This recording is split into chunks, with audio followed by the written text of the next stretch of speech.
The 9th Pokemon generation is almost done, not only making quite some noise in the technical department, but story and lore-wise too. It's not every year that we can battle against the robotic professor's artificial intelligence with a time machine that brings Pokemon from the past or the future. If someone had told me that a few years ago, I wouldn't have believed it.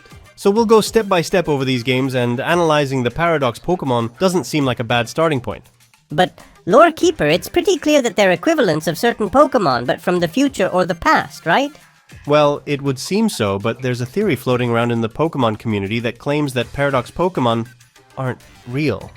I mean, they do exist, of course, but the main idea is that they are not from the future or the past. They have been created by the professor's imagination and the power of the 3rd legendary Pokemon. Wow. Slow down, Egghead. What do you mean by they're not real? What are you saying about Sada's and Turo's imagination? The 3rd legendary? Yeah, you've heard right. This idea has been moving around in the community for quite some time thanks to a leaker who gave this option as one of the possible explanations of Paradox Pokémon, and it gained more and more traction over time.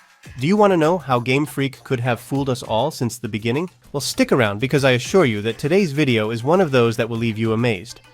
Paradox Pokémon, imagination or reality?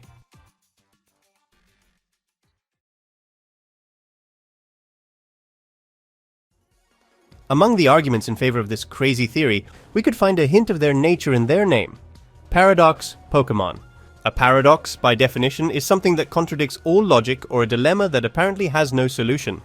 If I travel back in time and I end up killing my own grandfather, what would happen? If my grandfather dies, I won't be born in the present to be able to travel to the past to kill him. That's what we call a paradox. I'm sure you're familiar with the Ship of Theseus paradox explained in Marvel, in which it is questioned whether by replacing the wood of the ship, it still is Theseus's ship, or if its identity has remained in the removed planks.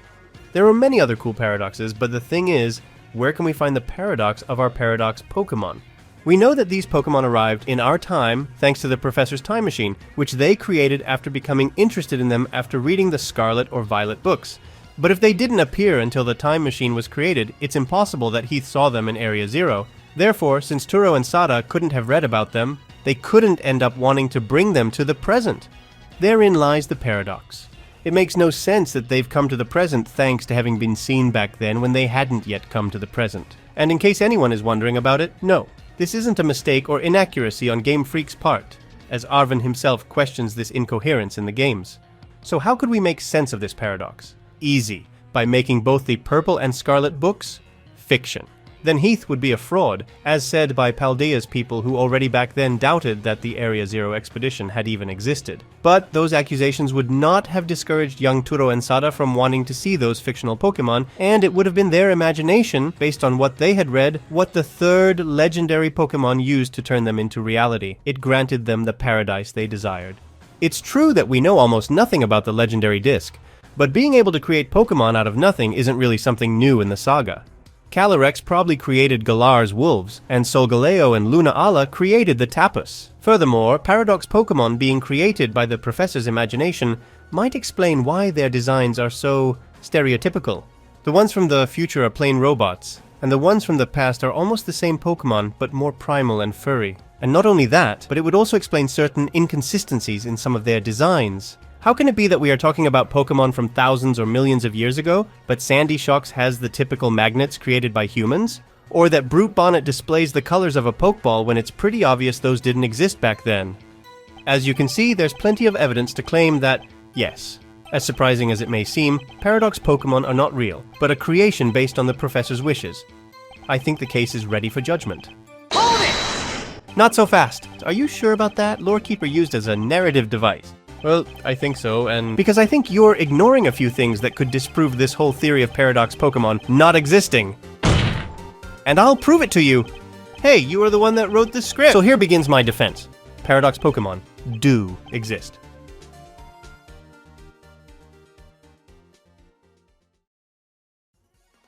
This theory that Paradox Pokémon haven't and won't exist is very interesting, sure. But I don't think they've stopped to consider some of their assertions in detail. For example, Sandy Shock's design isn't as crazy as it may seem. We can find magnetic minerals in nature, and we could be facing a case where we see a design based on an object, but in Pokemon, it's just the other way around. And it's the object's design that has been based on that Pokemon. A clear example of this phenomenon is Vanillite's evolutionary line, which for us is just ice cream, but for the people in the Pokémon world, ice cream is based on them. In fact, going back to Magneton again, none of its Pokédex entries mentions a direct relationship with artificial magnets, as we can find in other Pokémon like Voltorb with the Pokeballs. And since we're talking about them, we could say the same about Brute Bonnet, as we can read in Scarlet's Pokédex, precisely its edition, something that had never been mentioned before. Fungus could have been one of the favorite Pokémon of Pokeball's inventor. It's true that it's also said that it's an unproven theory, but come on, can't be a coincidence that they introduced this information precisely in the game in which this design inconsistency could have appeared. It seems like Fungus and Amoonguss were the ones who inspired the colors and design of the Pokeballs, instead of being the ones who evolved so quickly to look like them, as we thought before. As to whether their designs are stereotypical or not, I mean, I could agree with that statement talking about the past paradoxes if we overlook the fact that Heath was a historian, but with the future paradoxes, I wouldn't be so sure. Yeah, sure, they all are robots, but would a guy that lived almost 200 years ago even remotely know what a robot was? Or a LED screen? Or a solar panel satellite? I find that rather unlikely, to be honest. And since we mentioned the author, whether the expedition didn't exist, Heath was a fraud, or his book was a work of fiction, I really, really doubt it. We have 200 years old photos that show the Area Zero expedition going into the Great Crater of Paldea. Why should we think all that was fake when the sketch they made as a map of the area is almost identical to the Area Zero we explored? Why would we think it was a lie when we can find the metallic plate they detailed in the book? And it doesn't seem to have been of any interest to either of both professors to force its presence there. I mean, they don't even seem to have bothered to study it. Why should we think that it was a fraud when we know that the Herba Mystica do exist? I understand that back then the people of Paldea thought that a miraculous medicine that was eaten by some Pokemon sounded like a bad excuse, as in, a dog ate them, like literally, but we now know they were speaking the truth and that event gave rise to Titan Pokemon.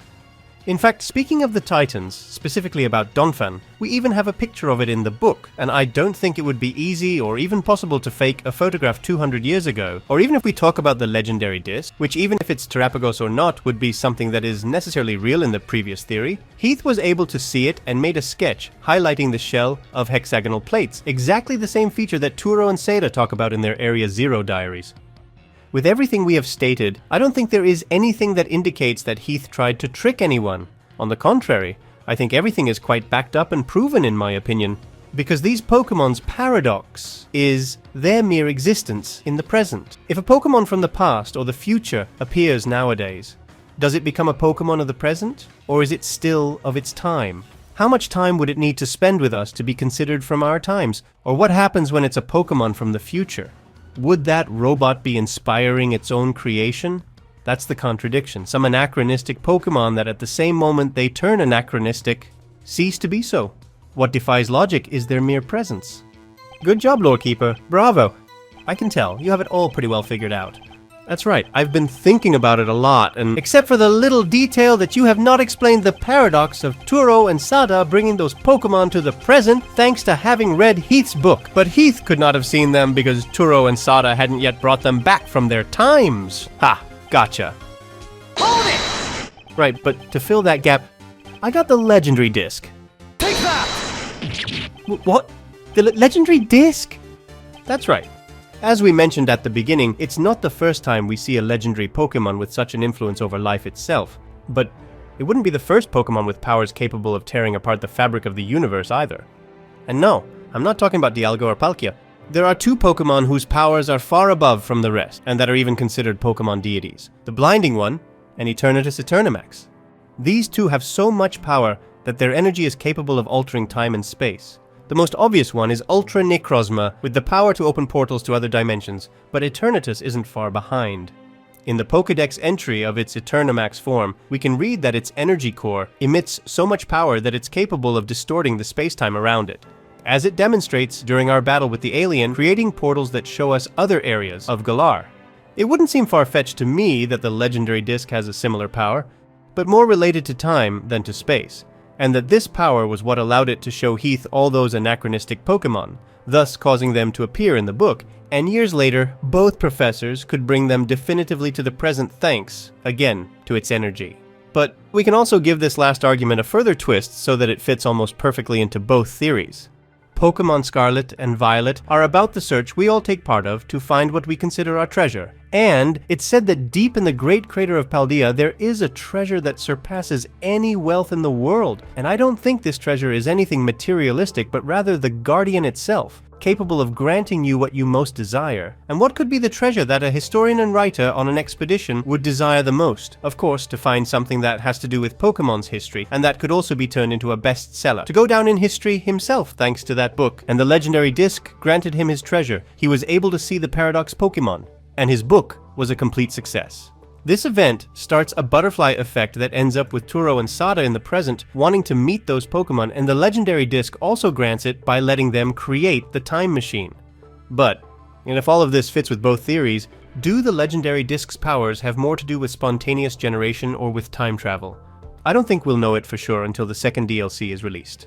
And we may get this confirmation from two sources at the same time, since there's one more thing. The most convincing reason to consider the theory of imagination is the book's chapter in which we can see the sketches of the fusions of two trios of legendaries that we already know well. On the one hand for Violet, the Swords of Justice from Unova, and on the other hand for Scarlet, the legendary beasts from Johto. Do they make any sense? And more in the case of a primitive form for the Pokemon created by Ho-Oh not so many years ago in another region? Doesn't these beings confirm that everything is Heath's invention? Well, one could always argue that in the case of the beasts, we don't know if Ho-Oh could have done something similar in the past, or even if they were based on those beings. But in any case, it doesn't really matter, right? The book itself specifies that these are fantastical sketches. So what's the debate, and how are they going to be the most important argument in favor of that theory? They are because, as many of you already know, these Paradox Pokémon are going to appear in the DLCs. But, in a way, nobody expected. Instead of being the book's fusions, we're going to get the 6 Paradox legendaries one by one. What does this mean? Does it confirm that everything is the result of Heath's or the Professor's wishes? Or does the detail of not being fusions change everything? Will we be able to fuse them ourselves? We'll probably know these answers soon. Though above all, there's a mystery ignored by both theories. Why would the legendary disc want to materialize the treasure of the one who reaches it? What could this legendary titan get out of all this? We'll have to investigate that matter, because we may find ourselves once again in front of an apocalypse caused by the infinite energy of the 3rd legendary Pokémon. But as we still don't have a time machine to see it right now, you should subscribe to avoid the paradox of not knowing when I publish that theory.